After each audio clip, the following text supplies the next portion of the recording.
Hello, good morning everyone. So I'm Dr. Anukal Prakash. I'm heading the Department of Gastroenterology in CK Birla Hospital, Gurgaon. तो आज हम बहुत ही important topic पे बात करने वाले हैं जो कि है इन्फ्लेमेटरी बाउल डिजीज, जिसको हम शॉर्ट टर्म में IBD बोलते हैं, इन्फ्लेमेटरी बाउल डिजीज। सो इन्फ्लेमेटरी बाउल डिजीज क्या होती है? नॉर्मली इन्फ्लेमेटरी बाउल डिजीज के होराइजन में दो चीज़ें आती हैं, एक है अल्सरेटिव कोलाइटिस और है क्रोन्स डिजीज। तो अल्सरेटिव कोलाइटिस और क्रोन्स डिजीज कंप्राइज करती हैं IBD या इन्फ्लेमेटरी बाउल डिजीज। इस डिजीज में इंटेस्टाइन्स की लाइनिंग में कुछ अल्सर्स बनने लगते हैं और जिसके कारण कुछ प्रॉब्लम्स होने लगती हैं हमारे पेट में और हमारे स्टूल्स में। तो मैं उसके बारे में थोड़ा डिटेल में आगे बात करूँगा।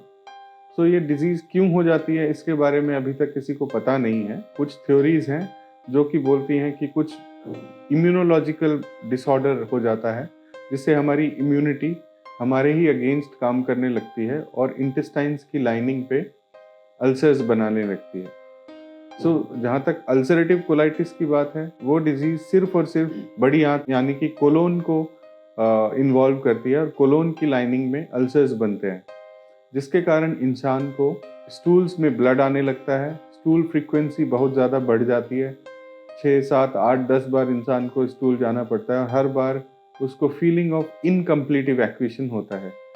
स्टूल्स में म्यूकस और ब्लड आता है, अर्जेंसी होती है। तो ये सब फीचर अल्सरेटिव कोलाइटिस के होते हैं।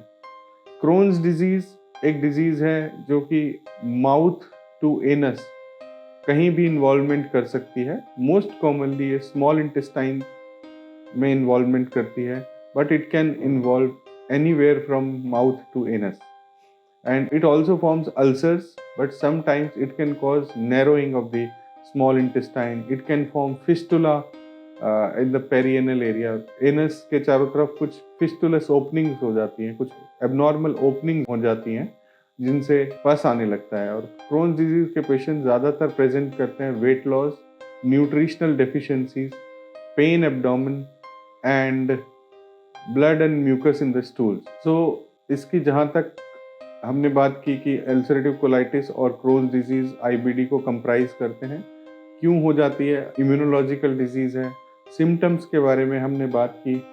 अब इसमें सभी लोग जो भी ये डायग्नोज होते हैं अल्सरेटिव कोलाइटिस, ये कैसे डायग्नोसिस होता है, अगर ये सिम्टम्स किसी को हैं तो हमें क्या करना चाहिए?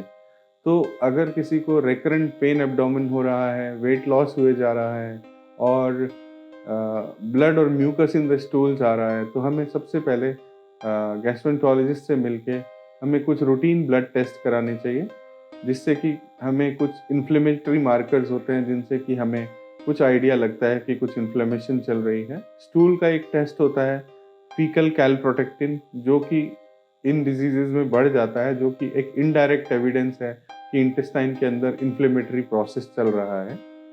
एंड फाइनल डायग्नोसिस जो होता है वो कोलोनोस्कोपी से होता है। तो कोलोनोस्कोपी एक कैमरा एग्जामिनेशन है लार्ज इंटेस्टाइन का, और छोटे सा पार्ट ऑफ स्मॉल इंटेस्टाइन भी हम इसमें देख पाते हैं। तो उससे अल्सरेटिव कोलाइटिस का तो 100 में से 100 पेशेंट्स का डायग्नोसिस कोलोनोस्कोपी से हो जाता है, क्योंकि ये रेक्टम इन्वॉल्वमेंट मैंडेटरी या मस्ट होता है अल्सरेटिव कोलाइटिस में। तो as soon as we insert the scope, we see lot many ulcers in the rectum, and there is granularity and friability in the lining of the colon. And Crohn's disease में involvement continuous और uniform नहीं होता, वो उसमें skip lesions होते हैं। एक part involve होगा, फिर इसके बीच में थोड़ा नॉर्मल एरिया आएगा, फिर थोड़ा सा इन्वॉल्वमेंट होगा। So the site of involvement के हिसाब से हमें इन्वेस्टिगेशन प्लान करना पड़ता है। अगर कोलोनिक क्रोन्स है अल्सरेटिव कोलोनोस्कोपी में वो डायग्नोज हो जाएगी। अगर उसने last part of the small intestine को इन्वॉल्व करा है तो वो भी हम कोलोनोस्कोपी से डायग्नोज कर सकते हैं। अगर उसने अपर स्मॉल बाउल को इन्वॉल्व करा है तो फिर हमें डायग्नोज करने के लिए एक MRI करना पड़ता है, स्पेशल तरह का एंटेरोग्राफी बोलते हैं। और एक स्पेशल एंडोस्कोपी होती है जिसमें लंबे एंडोस्कोप्स होते हैं, जिसमें हम स्मॉल बाउल के अंदर जाके वहाँ पे देख सकते हैं और वहाँ से बायोप्सी ले सकते हैं, एंटेरोस्कोपी बोलते हैं। सो एंटेरोस्कोपी, एमआर एंटेरोग्राफी एंड कोलोनोस्कोपी, ये 3 चीज़ें हमें IBD के डायग्नोसिस के लिए ज़रूरी होती हैं. Coming on to this treatment, these are very well treatable disease, though they are chronic diseases.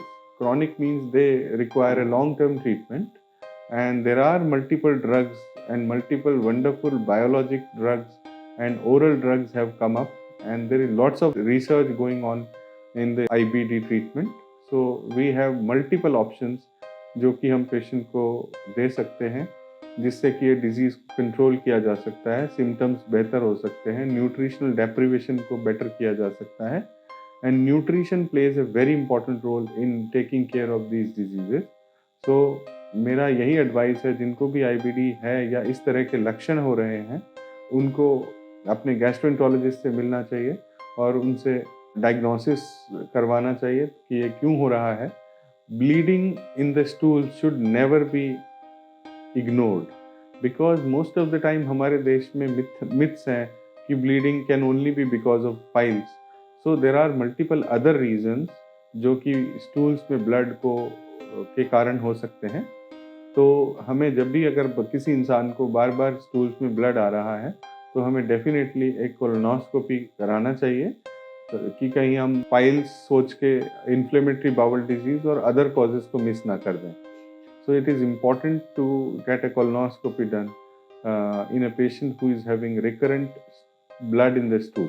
जहाँ तक इन inflammatory bowel disease में डाइट का रोल है, तो जब भी डिजीज फ्लेयर होगी, जब डिजीज तेज है, तो हम उन लोगों को low fibre milk free diet consume करने को बोलते हैं. लो फाइबर मतलब हरे पत्ते वाली सब्जियां, सलाद, फ्रूट्स थोड़ा सा कम कंज्यूम करना चाहिए. मिल्क जब फ्लेयर है, डिजीज तेज है, उस समय मिल्क अवॉइड करने को बोलते हैं, क्योंकि वो स्टूल फ्रीक्वेंसी को और भी ज़्यादा बढ़ा सकता है. क्रोन्स डिजीज में अगर किसी को नैरोइंग है इंटेस्टाइन्स में, तो फिर हम उन्हें फाइबर डाइट लेने से मना करते हैं, क्योंकि वो इंटेस्टाइन को ब्लॉक कर सकता है, ऑब्स्ट्रक्शन के फीचर प्रोड्यूस कर सकता है. So the people who have stricturing Crohn's, that is a technical term for narrowed intestine. So we ask them not to take too much of fiber in their diets. So मैं आपसे यही गुजारिश करता हूँ इस वीडियो के माध्यम से कि अगर किसी को ब्लड और म्यूकस इन द स्टूल्स है, वेट लॉस हो रहा है, पेन एब्डोमेन चले जा रहा है, न्यूट्रिशनल डेफिशिएंसीज हो रही हैं, अनीमिया डेवलप हो रहा है, blood mucus in the stools हो रहा है, उन लोगों को अपने गैस्ट्रोएंटरोलॉजिस्ट से मिलना चाहिए और कोलोनोस्कोपी और कुछ ब्लड टेस्ट और स्टूल टेस्ट करके अपने डायग्नोसिस को असरटेन करना चाहिए और ट्रीटमेंट को जल्दी से जल्दी शुरू करना चाहिए, ताकि वो डिजीज़ को कंट्रोल टाइमली कर पाएँ. धन्यवाद. Thank you so much.